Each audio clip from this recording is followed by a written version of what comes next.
The market and the state, big capital and big government. Just about everything we talk about in politics today revolves around those two poles. If you're on the right, you want the market to do its miracles and have the state get out of its way. If you're on the left, you think that the market has to be held in check by the regulators and safety nets of the state. But what if there's a third option? Instead of those two monoliths, imagine a web of collaboration that's neither market nor state, where no one is in charge because everyone's in charge. No speculative bubbles, no bosses or bureaucrats, only peers. That's a pipe dream, right? But think about the video you're watching right now. I'm able to talk to you through this medium thanks to exactly that kind of organization, in the peer networks that create and support the technologies that make up the internet. If you've sent email or browsed Wikipedia, you've seen peer networks at work.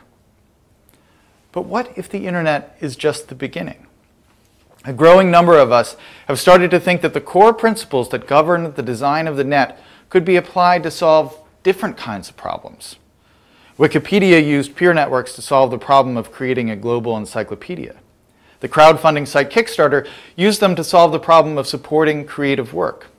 Just 3 years old, Kickstarter is on track to distribute more money this year than the National Endowment for the Arts. The world is full of problems that can be solved with peer networks, but they don't have to involve digital technology. 20 years ago, the Brazilian city of Porto Alegre pioneered a radical new technique they called participatory budgeting. Each year, neighborhoods gather to debate and propose priorities for the upcoming budget. New school construction, sewer repair, bridge building. Each neighborhood creates a ranked list of projects, and the government disperses funds based on those priorities. The money comes from the state, but the decision of what to fund comes from the street.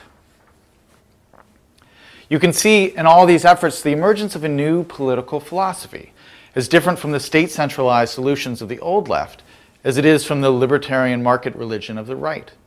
The people working within this framework believe in social progress, and they believe the most powerful tool to advance the cause of progress is the peer network. They are peer progressives. This is not some rarefied theory dreamed up on a commune somewhere or in a grad school seminar on radical thought.